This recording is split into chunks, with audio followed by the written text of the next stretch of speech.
vertex formula, 14. So with 14, I have y is less than or equal to x minus 1 squared. Oh, thank you. 2 times x minus 1 squared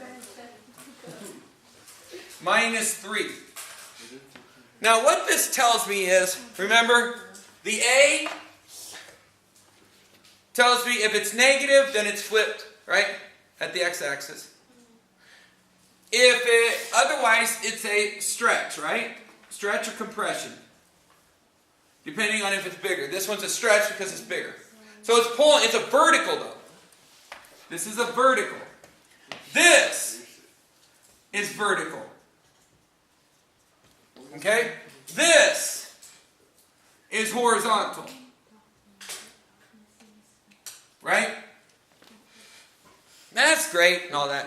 But it's more than that.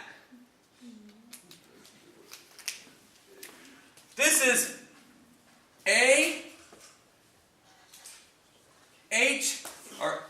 x minus h plus k.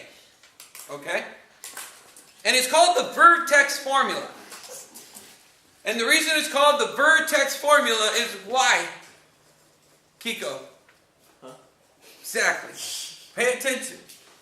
The vertex formula because h and k is the vertex. It tells you where to start. Okay? It's just like y equals mx plus b, but in a quadratic form. You see what I'm saying? It tells you where to start. So, if it's minus h, then what's h going to be? Is it going to be 1 or is it going to be minus 1? Minus 1. Why not? Because it's 2 meters. Yes. See, well, it's saying minus h. H is the, remember, it's always the opposite, right? It's always the opposite. That's why the minus is there. So whatever, if it's plus, it's going to end up being a minus.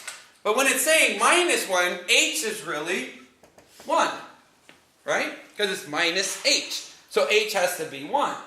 Does that make sense? So that's the confusing part, because it's always backwards. So would the next one be minus 3? Yeah, so the next one, k, is going to be minus 3, because it's plus a minus 3, right? So it's plus k, plus a minus 3. Does that make sense? Yeah. Is that better? Yeah. About that whole AX formula thing, right?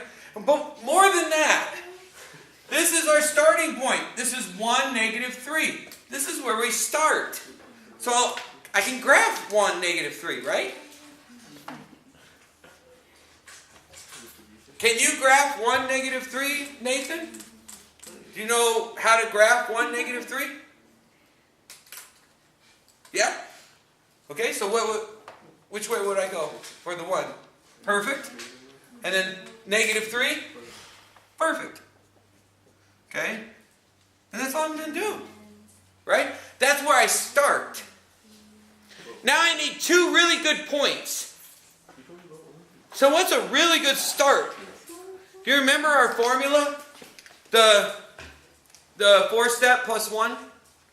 Right? The first step to the 4-step was that f of x prime, f of x equals 0 kind of thing. Or 2a plus b equals 0. Right? That was your first step. But what was the third step? The third step was f of 0 equals c, right? Because that's what? That's the y-intercept, right? If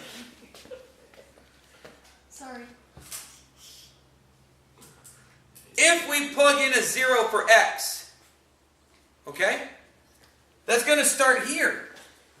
Wherever x is 0, x is right here, right? Then I'm going to go up or down somewhere and find the y, right? So I'm just going to plug a 0 in. 2 times 0 minus 1 squared minus 3. So what I'm doing here is I'm saying f of 0 is equal to what? So what is 0 minus 1? 0. No? 0 minus 1. Negative 1. Negative 1. What is negative 1 squared? 1. 1. What is 1 times 2? 2. What is 2 minus 3? Did you say it was negative 1 squared? So would it be negative? No, because negative 1 times a negative 1 is a positive 1 because two negatives make a... Positive? That's it. Oh, I thought it was different. I thought it was a negative and a positive. That's why I was like, wait. So it's negative 1 squared, so it's itself. Negative 1 times negative 1. Okay. So whenever you see a negative squared, you know it's going to become positive. Okay. Like negative 6 squared is positive 36. Yeah, Does yeah. that make sense? Okay, good. Good questions. Okay, then 2 minus 3 is Negative 1. negative 1. So when I plugged in 0, I got negative 1. That means I have this point. Negative 1, 0. Right? And so I have this thing coming up like this, right? Okay? And then what? Well, I'm going to have another point. And that other point should be this far away. So wouldn't it be 2?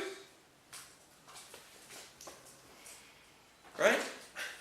If I plugged in a 0, that's 1 away from 1, right? So how far is it the same distance? 2, right?